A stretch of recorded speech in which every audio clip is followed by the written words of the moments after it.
अस्सलाम वालेकुम students. Okay students, हम 10th क्लास के बायोलॉजी के chapter number 15 that was inheritance को डिस्कस कर रहे थे। आज के वीडियो में डिस्कस करेंगे Mendel's law of independent assortment. Mendel का इंडिपेंडेंट असॉर्टमेंट लॉ क्या कहता है according to Mendel independent assortment किसे कहते हैं।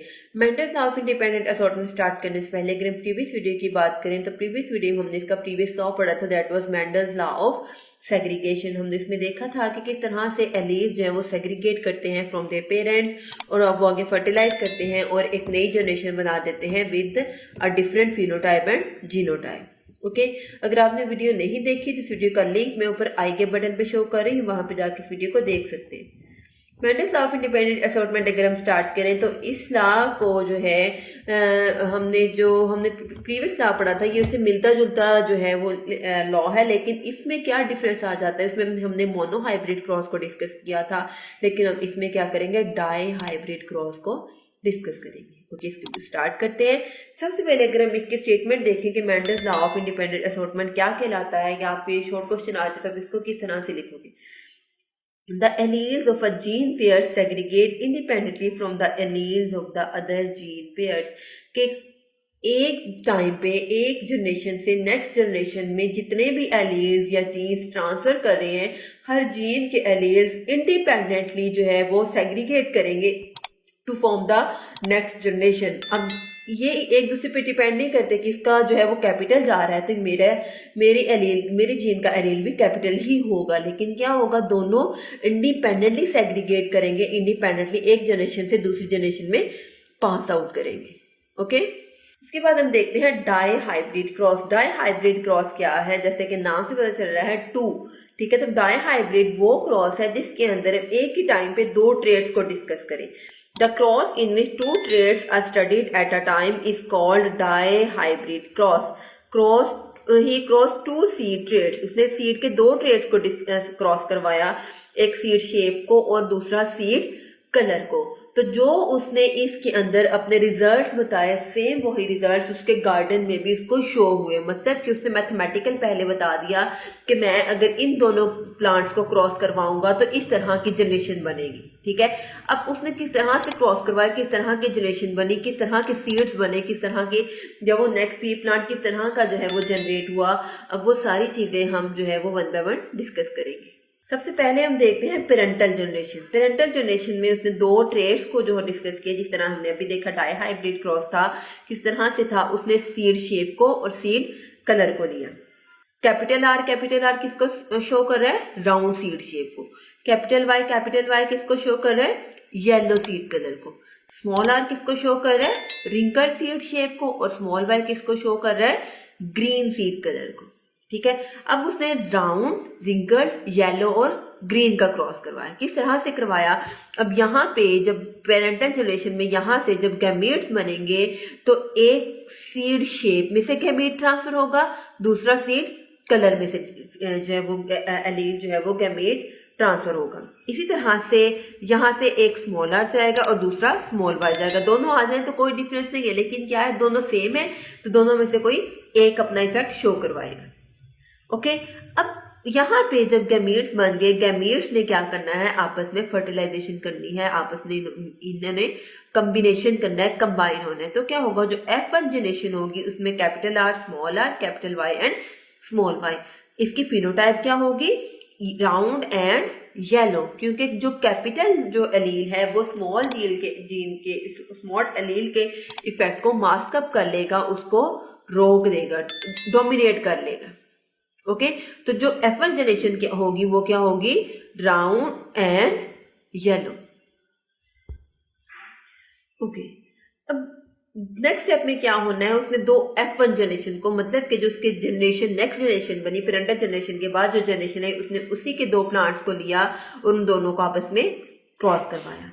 अब क्या हुआ, इसके अंदर जो है वो एलील्स ट्रांसफर हुए। किस तरह से, अब इसके अंदर चार एलील्स हैं, चारों क्या है, डिफरेंट है, तो वो हर एक के साथ कंबाइन करेंगे, ठीक है।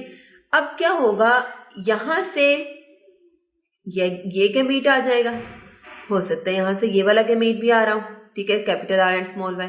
ये भी हो सकता है यहाँ से small r and capital Y वाला आ रहा हो, small r and small y. Same इसी तरह दोनों मिड से गैमीट्स की ट्रांसफर हो जाएगी टू द नेक्स्ट जनरेशन।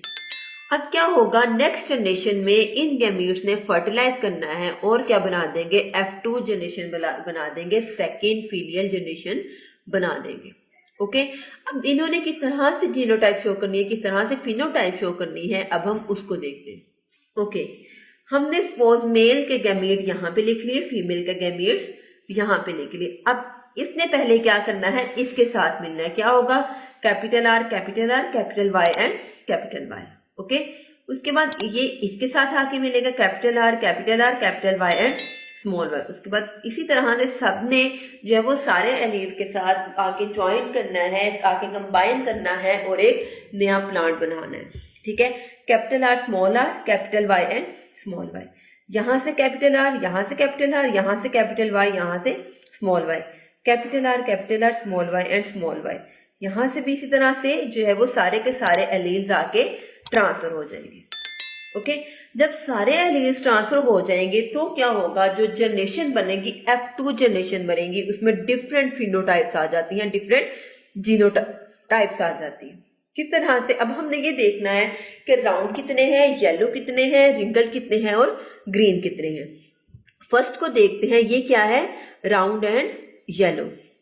ये भी क्या है, राउंड एंड येलो। ये भी क्या होगा, राउंड एंड येलो, क्योंकि इसमें स्मॉल आर है तो स्मॉल आर के इफेक्ट को कैपिटल आर डोमिनेट कर देगा। राउंड एंड येलो, तो जो फर्स्ट 4 जो एलीज बनेंगे वो क्या होंगे, उसमें सीड्स क्या होंगे, राउंड होंगे और येलो इन कलर होंगे। सेकंड क्या होगा, राउंड एंड येलो। यहाँ पे क्या आ जाएगा, राउंड एंड ग्रीन। ठीक है, क्योंकि इसमें दोनों क्या है, रिसेसिव एलील्स हैं, तो जब दोनों एलील्स एक जैसे होंगे तो दोनों का इफेक्ट भी जो है वो उसी के हिसाब से होगा। Round and yellow, round and green. ठीक है, round and yellow, wrinkled and yellow. यहाँ पे क्या होगा, रिंकल बनेगा और येलो बनेगा। इस तरह यहाँ पे भी क्या होगा, रिंकल्ड एंड येलो सीड बनेगा। Round and yellow, round and green, wrinkled and yellow, wrinkled and green. अब हम देखते हैं हमारे पास कितने जो है वो राउंड एंड येलो सीड्स बने, कितने राउंड ग्रीन सीड्स बने, कितने रिंकल्ड येलो सीड्स बने और कितने जो है वो रिंकल्ड ग्रीन सीड्स बने।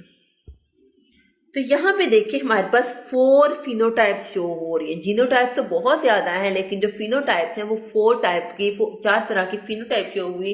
जिस तरह से मैंने आपको बताया कि राउंड एंड येलो सीड्स होंगे, राउंड एंड ग्रीन सीड्स होंगे, रिंकल्ड एंड ग्रीन सीड्स होंगे, रिंकल्ड एंड येलो सीड्स होंगे।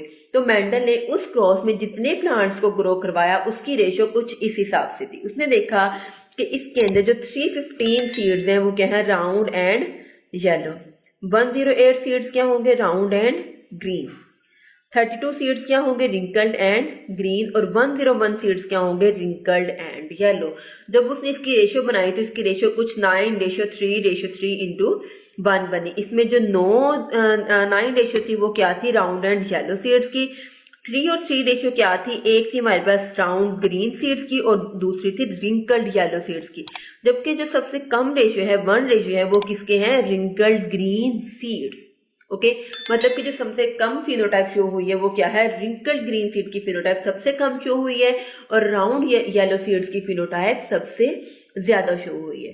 तो इस तरह से मेंडल ने बताया कि अगर हम एक ही टाइम पे एक क्रॉस को स्टडी करवाएं तो क्या होगा, वो मोनोहाइब्रिड क्रॉस होगा। और उसको उसने एक्सप्लेन किया अपने मेंडल्स लॉ ऑफ सेग्रीगेशन में। लेकिन Mendel law of independent assortment में उसने 2 डिफरेंट ट्रेड्स को लिया, जिसको उसने डाई हाइब्रिड क्रॉस का नाम दिया। उसने 2 डिफरेंट ट्रेड्स को जब आपस में क्रॉस करवाया तो उसने जो रेशियो उसके पास बनी वो थी हमारे पास 9:3:3:1 रेशियो। ठीक है, तो आपने इसको इसी तरह से जो है वो इसको प्रिपेयर कर लेना। ओके, तो ये था Mendel's law of independent assortment. उसने ये बताया कि किस तरह से दोनों जो ट्रेड्स हैं अगर उनको एक ही टाइम पे क्रॉस करवाया जाए तो जो नेक्स्ट जनरेशन होगी, F2 जनरेशन होगी, उसमें किस तरह के रिजल्ट्स जो होंगे। ओके, ये था हमारा आज का छोटा सा टॉपिक। आज के टॉपिक में हमने Mendel's law of independent assortment को डिस्कस किया। हमने इसकी ईच एंड एवरीथिंग को डिटेल से डिस्कस किया।